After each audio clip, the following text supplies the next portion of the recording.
আজকের এই ভিডিওতে আমি আপনাদেরকে সকাল সন্ধ্যার কিছু আমল শিখিয়ে দেব, কিছু দোয়া শেখাবো। তো অবশ্যই আজকের এই ভিডিওটি সবার জন্য গুরুত্বপূর্ণ। তো সবাই এই ভিডিওটি সম্পূর্ণ দেখবেন। সকাল সন্ধ্যায় আপনারা এই আমলগুলো করবেন ইনশাআল্লাহ। তো এখানে দেখুন, প্রথম আমলটা রাসূল সাল্লাল্লাহু আলাইহি ওয়াসাল্লাম বলেছেন, যে ব্যক্তি ফজর ও মাগরিবের নামাজের পর কথাবার্তা না বলে এই দোয়া 7 বার পড়বে, সে ব্যক্তি ওই রাতে বা দিনে যদি মারা যায় তাহলে দোজখ থেকে মুক্তি পাবে।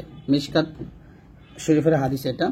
তো অবশ্যই আপনারা এই আমলটা করবেন সকাল সন্ধ্যায়, মাগরিবের নামাজের পর এবং ফজর নামাজের পর 7 বার আপনারা এই দোয়াটা পড়বেন। যদি আপনি ধরেন ফজর নামাজের পর 7 বার এই দোয়াটা পড়ে ওই দিনই মারা গেলেন, অথবা মাগরিব নামাজের পর 7 বার এই দোয়াটা পড়ে ওই রাতেই মারা গেলেন, তাহলে আপনার জন্য কি হয়ে যাবে? এই যে দেখুন, এখানে দোজখ থেকে মুক্তি পাবেন, আপনি জান্নাত পাবেন ইনশাআল্লাহ। তো দোয়াটা খুবই সহজ। দোয়াটা হচ্ছে আল্লাহুম্মা আজিরনি মিনান নার। আমার সাথে বলেন, আল্লাহুম্মা আজিরনি মিনান নার। আবার আল্লাহুম্মা আজিরনি মিনান নার। এরকম ভাবে আপনারা এই দোয়াটা পড়বেন। আবার বলেন, আল্লাহুম্মা আজিরনি মিনান নার। তো এই দোয়ার অর্থ হচ্ছে, হে আল্লাহ, আমাকে জাহান্নামের আগুন থেকে বাঁচাও। তারপরে 2 নম্বর দোয়াটা হচ্ছে, দুটি কালিমা জবানে হালকা, পড়তে সহজ, মিজানে অতি ভারী এবং আল্লাহর নিকট অতি প্রিয়। বুখারী শরীফের হাদিস। দুটি কালিমা হচ্ছে এই যে সুবহানাল্লাহি ওয়া বিহামদিহি সুবহানাল্লাহিল আযীম। আবার সুবহানাল্লাহি ওয়া বিহামদিহি সুবহানাল্লাহিল আযীম। আবার বলেন আমার সাথে, সুবহানাল্লাহি ওয়া বিহামদিহি সুবহানাল্লাহিল আযীম। তো এই দুটি কালিমা কিন্তু আল্লাহ তাআলার কাছে অনেক প্রিয় বা অতি প্রিয়। কালিমা মানে হচ্ছে দুটি বাক্য, ঠিক আছে? তারপরে এর অর্থ হচ্ছে, মহান আল্লাহ সবকিছু থেকে পবিত্র, তার জন্য সমস্ত প্রশংসা, মহান আল্লাহ সকল কিছু থেকে পবিত্র। 3 নম্বর আমলটা হচ্ছে, যে ব্যক্তি খানা খেয়ে এই দোয়া পড়বে তার পূর্বাপর সমস্ত গুনাহ মাফ হয়ে যাবে। মিশকাত শরীফের হাদিস। তো দোয়াটা হচ্ছে এটা, আলহামদুলিল্লাহিল্লাযী আত'আমানি হাযাত তুআমি ওয়া রাযাকানি মিন গায়রি হাওলিন মিন্নি ওয়ালা কুওয়াহ। আবার বলেন আমার সাথে, আলহামদুলিল্লাহিল্লাযী আত'আমানি হাযাত তুআমি ওয়া রাযাকানি মিন গায়রি হাওলিন মিন্নি ওয়ালা কুওয়াহ। এরকম ভাবে আপনারা এই দোয়াটা পড়বেন। তো এই দোয়ার অর্থ হচ্ছে, আল্লাহর প্রশংসা ও শুকর আদায় করছি যে তিনি আমার কোনো শক্তি সামর্থ্য না থাকা সত্ত্বেও আমাকে এই খানা খাইয়েছেন। এখন আমরা 4 নম্বর আমলটা শিখব। এটা হচ্ছে, যে ব্যক্তি এই দোয়া বৈঠক হতে ওঠার পূর্বে পড়বে, এই দোয়া ওই বৈঠকের সকল প্রকার অনর্থক কথাবার্তার কাফফারা হয়ে যাবে।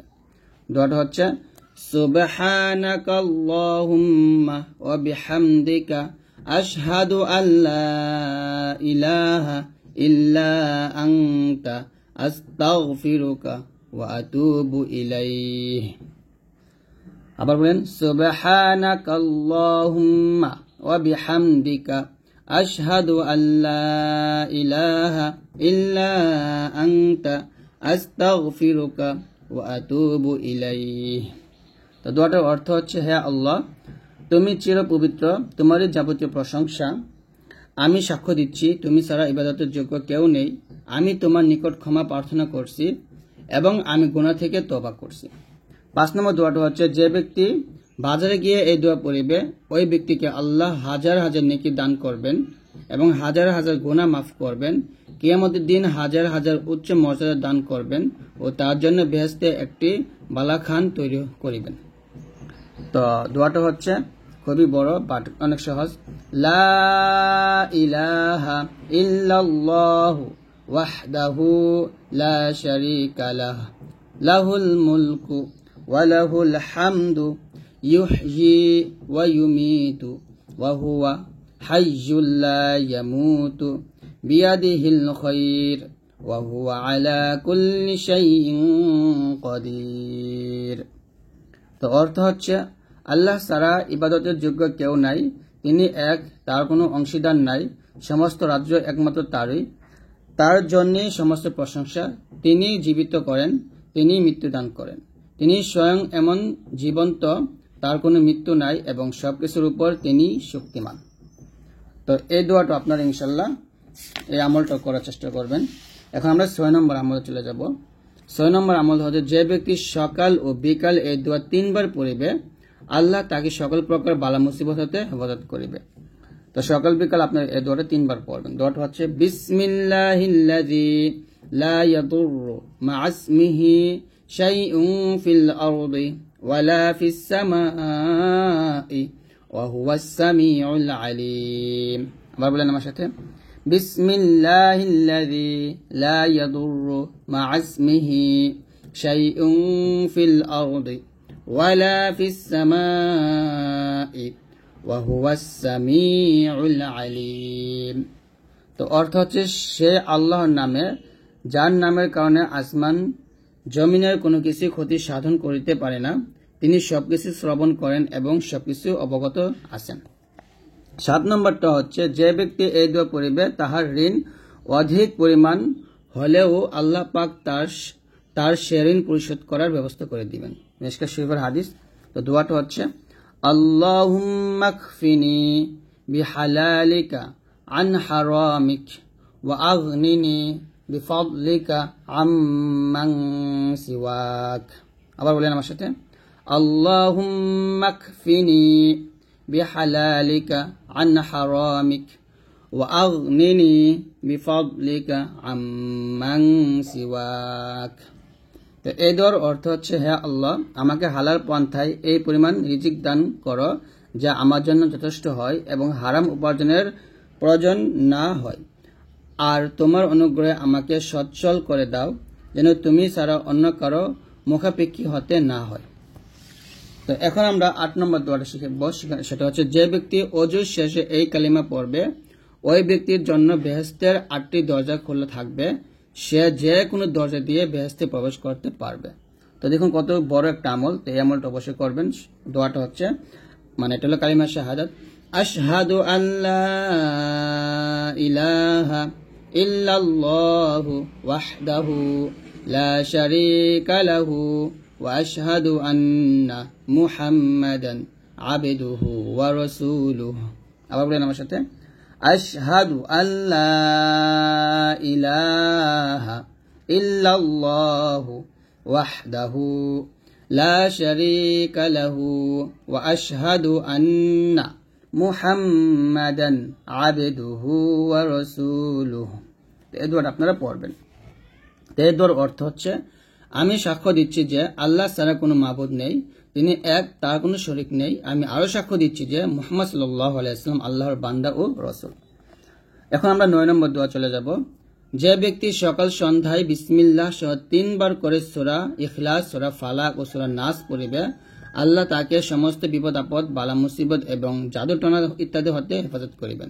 তো এখানে সূরা ফালাক, সূরা নাস এবং সূরা ইখলাস দেওয়া হয়নি। তো অবশ্যই আপনারা আমার এই চ্যানেল থেকে সূরা ইখলাস, সূরা ফালাক এবং সূরা নাস পেয়ে যাবেন। সেখান থেকে 3টা সূরা সুশুদ্ধভাবে শিখে নেবেন। এবং আমরা এখন সর্বশেষ দোয়াটা হচ্ছে 10 নম্বর দোয়াটা। তো 10 নম্বর দোয়াটা আমরা এখন শিখব না, আরো 2টা দোয়া শিখবো, আমরা 12 দোয়া শিখবো। যে ব্যক্তি সকাল সন্ধ্যায় সূরা তওবার শেষ আয়াত পড়বে আল্লাহ তার দুনিয়া ও আখিরাতের সমস্ত চিন্তা ও পেরেশানির জন্য যথেষ্ট হবেন। যেমন হাসবিয়াল্লাহু লা ইলাহা ইল্লাহু আলাইহি তাওয়াক্কালতু ওয়া হুয়া রাব্বুল আরশিল আযীম। তো এই সূরা তওবার শেষ আয়াত। এই দোয়াটা আপনারা পড়বেন। এই আয়াতটা আপনারা সকাল সন্ধ্যায় পাঠ করবেন, তাহলে আপনার আখিরাতের সমস্ত চিন্তা পেরেশানির জন্য যথেষ্ট হবেন। অর্থ হলো আমার জন্য আল্লাহ যথেষ্ট, তিনি ছাড়া আর কোন মাবুদ নাই, আমি তাহার উপর ভরসা করিলাম, তিনি আরশে আজিমের মালিক। তো এখন আমরা আরো দুইটা দোয়া শিখব।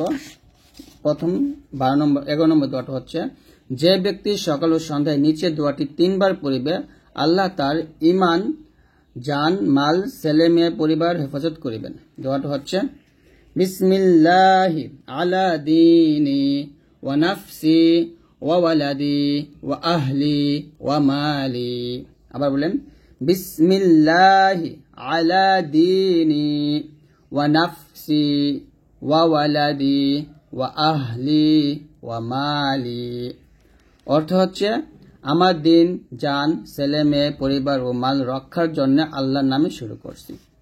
সর্বশেষ দোয়া হলো 12 নম্বর দোয়াটা, যে ব্যক্তি সকল সন্ধ্যায় নিম্নে দোয়াটি 3 বার পড়িবে, আল্লাহ তাকে মারাত্মক 4টি রোগ তথা পাগল হওয়া, কুষ্ঠ ও অন্ধ, প্যারালাইসিস হতে হেফাজত করিবেন। দোয়াটা হচ্ছে, সুবহানাল্লাহিল আযীম ওয়া বিহামদিহি ওয়া লা হাওলা ওয়া লা কুওয়াতা ইল্লা বিল্লাহ।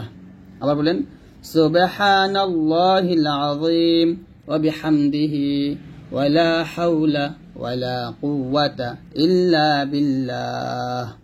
অর্থ হচ্ছে, মহান আল্লাহ সকল কিছু থেকে পবিত্র, তার জন্য সমস্ত প্রশংসা। আল্লাহর দোয়ার শক্তি ছাড়া অন্য কারো কোনো শক্তি নেই। তো আমরা এখানে একটা হাদিস দেখবো, সেটা হচ্ছে, স্বপ্ন দেখলে যা করতে হয়। হযরত জাবের রাদিয়াল্লাহু তাআলা আনহু বলেন, রাসূল সাল্লাল্লাহু আলাইহি ওয়াসাল্লাম বলেছেন, তোমাদের মধ্যে কেউ যখন এমন স্বপ্ন দেখে যা তার জন্য অপছন্দনীয়, তখন সে যেন তার বাম দিকে 3 বার থুতে দেয় এবং 3 বার বলে, আউযু বিল্লাহি মিনাশ শাইতানির রাজিম। অথবা যে পাশে সে শয়িত ছিল তার পরিবর্তন করে। সহিহ মুসলিমের হাদিস এটা। আজকে এই পর্যন্ত। সবাই ভালো থাকবেন। আল্লাহর রহমতে। আল্লাহ হাফেজ।